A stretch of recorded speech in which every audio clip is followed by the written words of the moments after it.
अस्सलाम वालेकुम dear student, आज हमारा टॉपिक डिस्कशन का है स्पेशल पर्पस डायोड। तो शुरू करते हैं। स्पेशल पर्पस डायोड में सबसे पहले हम पढ़ेंगे फोटो डायोड। तो फोटो डायोड क्या होता है?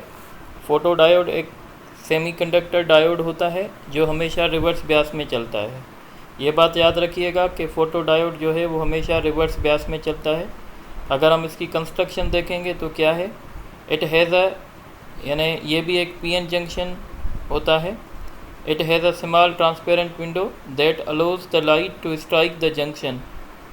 फोटो डायोड एक पीएन जंक्शन डायोड ही होता है जो एक मेटल बॉक्स में इनक्लोज होता है और उसके पास एक थोड़ा सा विंडो होता है जिसकी मदद से जंक्शन पे लाइट इंसिडेंट हो सकती है। जैसे आप देख रहे हैं, ये पूरा जो पीएन जंक्शन डायोड है इस मेटल बॉक्स में इनक्लोज है, सिर्फ थोड़ी सी ये विंडो बनाई गई है ताकि लाइट इस पर इंसिडेंट हो सके। ये फ़ोटो डायोड की सिंबल है, एरो अंदर के तरफ होंगे। अब हम इसकी वर्किंग समझेंगे।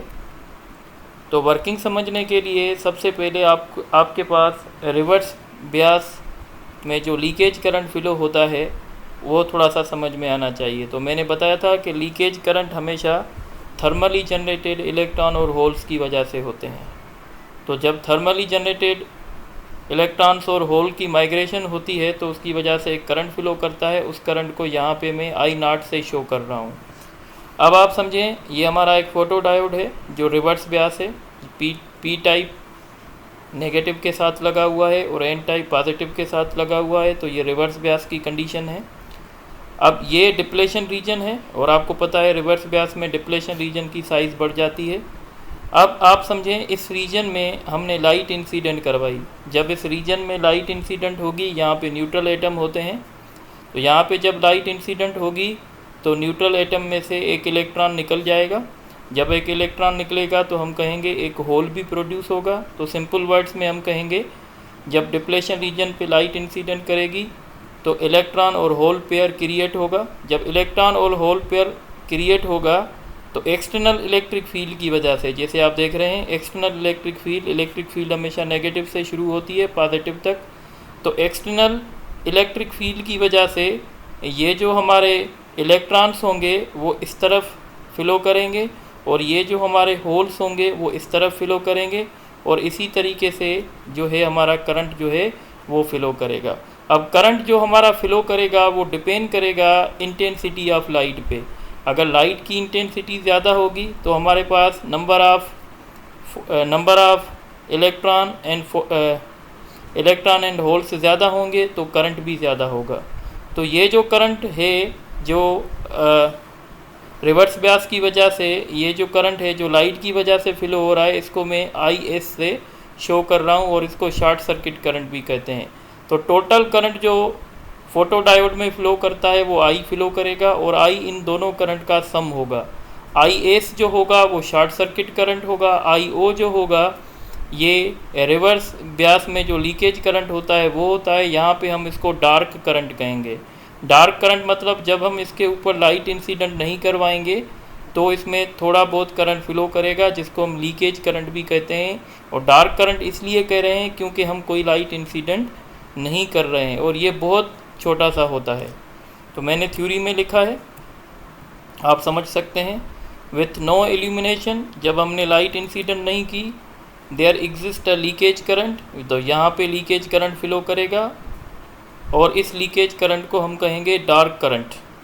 और ये जो लीकेज करंट होता है ये थर्मली जनरेटेड इलेक्ट्रॉन और होल्स की वजह से होता है। पर जब हमने लाइट इंसिडेंट करवाई, on incident of light on the junction, जब हमने जंक्शन पे लाइट इंसिडेंट करवाई, new electron hole pairs are generated. एक इलेक्ट्रॉन और होल पेयर जनरेटेड हो गया डिप्लेशन रीजन में, which are swept across PN junction by electric field created by reverse voltage and cause a current IS। जैसे मैंने पहले ही बताया, यहाँ पे इलेक्ट्रॉन और होल जनरेट होंगे और ये स्वीप हो जाएंगे। एक्सटर्नल इलेक्ट्रिक फील्ड जो है वो इनको स्वीप करेगी और इसकी वजह से करंट फ्लो करेगा। इस करंट को कहेंगे IS या हम इसको शॉर्ट सर्किट करंट भी कह सकते हैं। और ये जो करंट होगा IS ये लाइट की इंटेंसिटी पे डिपेंड करेगा। तो टोटल करंट जो फ्लो करेगा वो होगा I = IS + IO। तो आपसे क्वेश्चन कर सकते हैं कि फ़ोटो डायोड में कौन सा करंट लाइट पे डिपेंड करता है, कौन सा करंट लाइट पे डिपेंड नहीं करता। तो याद रखिएगा, डार्क करंट लाइट पे डिपेंड नहीं करेगा, जबकि शॉर्ट सर्किट करंट जो होगा वो लाइट पे डिपेंड करेगा। अब हम आगे चलते हैं और फोटो डायोड की कुछ एप्लीकेशंस करते हैं। तो आपने अभी देखा कि फ़ोटो डायोड हमारा तब चलेगा जब उसके ऊपर लाइट इंसिडेंट करेगी, तो हम इसको लाइट सेंसिंग पर्पस के लिए यूज़ कर सकते हैं। बहरहाल इसकी एप्लीकेशन देख लेते हैं। It is use in high speed reading of computer punch card. तो ये कंप्यूटर पंच कार्ड को रीड करने में यूज़ कर सकते हैं।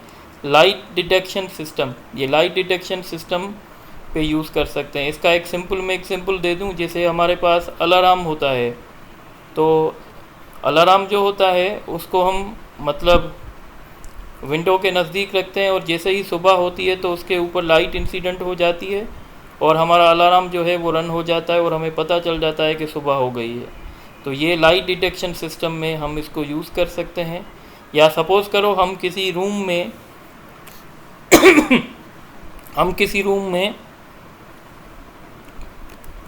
सपोज़ करें हम किसी रूम में एक स्मोक डिटेक्टर लगाना चाहते हैं, तो वहाँ पे भी हम फ़ोटो डायोड यूज़ कर सकते हैं। या आगे जाके आप चैप्टर नंबर 20 में भी पढ़ोगे, एक हमारे पास सॉलिड स्टेट डिटेक्टर होता है जो रेडिएशन को डिटेक्ट करने के लिए काम करता है। अच्छा, फिर लाइट ऑपरेटेड स्विचेस, जैसे मैंने बताया आपको, सपोज़ करें कि हम एक ऐसा सिस्टम बना रहे हैं जो लाइट पे ऑन हो, लाइट पे ऑफ हो, तो उसमें भी हम फ़ोटो डायोड यूज़ कर सकते हैं। Production of line counting object को काउंट करने के लिए भी फ़ोटो डायोड यूज़ कर सकते हैं। ऑप्टिकल कम्युनिकेशन, जैसे फाइबर ऑप्टिक्स है, तो वहाँ पे भी हम ये यूज़ कर सकते हैं। ये कुछ इसकी जो है एप्लीकेशंस हैं। अब हम आगे चलते हैं और नेक्स्ट टॉपिक है हमारा, वो डिस्कस करेंगे। अच्छा, अब हम डिस्कस करेंगे सोलर सेल। तो solar cell is a photo diode that is used to extract the energy from sun. A solar cell is a photo diode that convert light energy into electrical energy. यानी solar cell एक किस्म का photo diode ही है जो light energy को electrical energy में convert करता है। सोलर सेल में और फोटो डायोड में सिर्फ ये फ़र्क होगा कि अगर आप ब्यासिंग करेंगे तो वो photo diode simply photo diode कहलाएगा। अगर आप ब्यासिंग नहीं करेंगे और आप सोर्स ऑफ ईएमएफ करना चाहते हैं तो उस टाइम जो आपका फोटो डायोड होगा वो सोलर सेल की तरह बिहेव करेगा। यानी सोलर सेल एक जो है सोर्स ऑफ ईएमएफ है। अब हम इसकी कंस्ट्रक्शन समझ लेते हैं। तो ये जो कंस्ट्रक्शन मैं दिखा रहा हूँ ये एक सोलर सेल की है। यहाँ पे आप देख रहे हैं एक थिक जो है एन टाइप मटेरियल है और एक थिन पी टाइप मटेरियल है। इस पी टाइप मटेरियल के साथ मेटल्स की रिंग्स अटैच हैं और इस एन टाइप मटेरियल के साथ एक मेटल की स्ट्रिप लगी हुई है। अच्छा, पी टाइप मटेरियल थिन इसलिए है क्योंकि हम जो लाइट इंसिडेंट कर रहे हैं उस दौरान हम ये जो पी टाइप मटेरियल है ये सन की साइड होगा। तो जो भी लेयर सन की साइड होगा वो हमेशा थिन होना चाहिए ताकि लाइट हमारे जंक्शन पे आ सके। अगर हम इस पी टाइप मटेरियल को थिक बनाएंगे तो सन की लाइट जो है वो इस जंक्शन पे नहीं आ सकेगी। और यहाँ पे हम मेटल्स की रिंग यूज़ करेंगे इसी रीज़न से, ताकि मैक्सिमम हमारी जो लाइट है वो जो है वो जंक्शन पे आ जाए। और ये पूरा जो सिस्टम होगा ये एक गिलास शीट में कवर होगा और गिलास शीट बिल्कुल जो है वो ट्रांसपेरेंट होगी। अब हम इसको समझ लेते हैं कि इसकी वर्किंग कैसे होगी।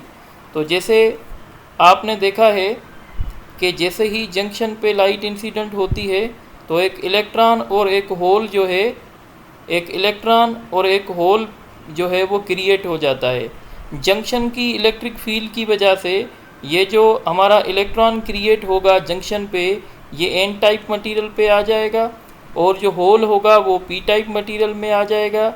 इसी तरीके से ये जो हमारी मेटल्स हैं, मेटल की जो रिंग्स हैं, इस पी वाली पे सारे होल्स कलेक्ट हो जाएंगे और एन वाली पे सारे हमारे इलेक्ट्रॉन्स कलेक्ट हो जाएंगे। तो इन दो पॉइंट्स के बीच में पोटेंशियल डिफरेंस क्रिएट हो जाएगा और यहाँ पे जब हम कोई भी रेजिस्टर लगाएंगे तो पोटेंशियल डिफरेंस की वजह से करंट फ्लो होने लगेगा। तो इसी तरीके से हमने सनलाइट को इलेक्ट्रिकल एनर्जी में जो है वो कन्वर्ट कर लिया है। दोबारा समझें, ये जो हमारा जंक्शन है, जब इस जंक्शन पे लाइट इंसिडेंट होगी तो यहाँ पे एक इलेक्ट्रॉन और एक हमारा होल क्रिएट होगा। जंक्शन की फील्ड की वजह से, जो बैरियर पोटेंशियल था उसकी फील्ड की वजह से यहाँ पे जो इलेक्ट्रॉन जनरेट होगा वो एन टाइप में आ जाएगा, और जो होल जनरेट होगा वो पी टाइप में हो जाएगा। और ये सारे होल्स इन मेटल रिंग्स पे यानी जो है कलेक्ट हो जाएंगे, और सारे इलेक्ट्रॉन यहाँ पे कलेक्ट हो जाएंगे। तो यहाँ पे एक तो इन दोनों चार्ज की वजह से एक पोटेंशियल डिफरेंस क्रिएट होगा, और जब हम यहाँ पे कोई भी रेजिस्टर लगाएंगे तो उसमें करंट फ्लो होगा। इसको आप और डिटेल में भी समझ सकते हैं। तो इस तरीके से, और ये डिटेल यहाँ पे दी गई है। It consist of N type region covered by a thin P type. मैंने लिखा है पी टाइप मटेरियल को हम एक्सपोज टू सन कर रहे हैं। लेयर इनक्लोज इन ट्रांसपेरेंट गिलास, और ये सारा ट्रांसपेरेंट गिलास में इनक्लोज होगा। A metal ring is attach to the P type, P type के साथ मेटल रिंग्स होंगी। And a metal strip is connected to N type, और ये एन टाइप के साथ मेटल स्ट्रिप कनेक्ट होगी। पी टाइप पे हम रिंग इसलिए यूज़ कर रहे थे ताकि हमारी लाइट मैक्सिमम लाइट जंक्शन पे आ सके। अगर हम यहाँ पे स्ट्रिप यूज़ करेंगे तो फिर लाइट जंक्शन पे नहीं आ सकेगी। हमने यहाँ पे रिंग्स यूज़ किए हैं ताकि लाइट जो है वो जंक्शन पे आ सके। इसी तरीके से when such a PN junction having no external bias is exposed to light absorb the photon generate electron hole pair। जब लाइट जंक्शन पे पड़ेगी तो इलेक्ट्रॉन होल पेयर जनरेट होगा। It results into an increase the percentage of minority carriers. Minority carriers means thermally generated in both the P and N type region, and when they diffuse close to junction the electric field due to junction potential barrier sweeps them across the junction, it causes flow of current the external circuit। वही बात है जो मैंने आप लोगों को बताई। मैंने कहा जब इस जंक्शन पे सन की लाइट पड़ेगी तो इस जंक्शन में इलेक्ट्रॉन और होल पेयर जनरेट हो जाएंगे। जंक्शन की इलेक्ट्रिक फील्ड की वजह से होल्स पी टाइप मटेरियल में चले जाएंगे और इलेक्ट्रॉन्स एन टाइप मटेरियल में चले जाएंगे, और अगर यहाँ कोई लोड लगा होगा तो एक्सटर्नल सर्किट में फ़्लो करेंगे, और इसकी वजह से जो है वो करंट फ़्लो हो जाएगा। तो ये है सोलर सेल। अब एक बात आपको याद रखनी है कि सोलर सेल में जो मोस्टली मटेरियल यूज़ होते हैं वो सेलेनियम और सिलिकॉन। सबसे ज़्यादा जो यूज़ होती है वो सिलिकॉन यूज़ होती है। यह क्वेश्चन भी इंट्री टेस्ट में आ चुका है। अब हम नेक्स्ट टॉपिक डिस्कस करेंगे। तो अब हम टॉपिक डिस्कस करेंगे लाइट इमिटिंग डायोड, जिसको हम एलईडी भी कहते हैं। ये बेसिकली इलेक्ट्रोल्यूमिनेसेंट पे काम करता है।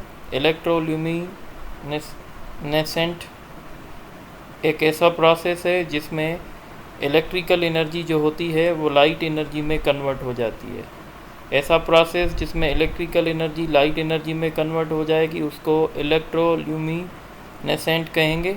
ये क्वेश्चन पास पेपर में आ चुका है। बहरहाल इसकी डेफिनेशन है, it is a PN junction diode which emitting light when it is forward Beas. LED हमेशा फॉरवर्ड ब्यास में चलती है। जब एलईडी फॉरवर्ड ब्यास में होगी तो ये लाइट इमिट करेगी। और अब हम इसकी वर्किंग समझ लेते हैं।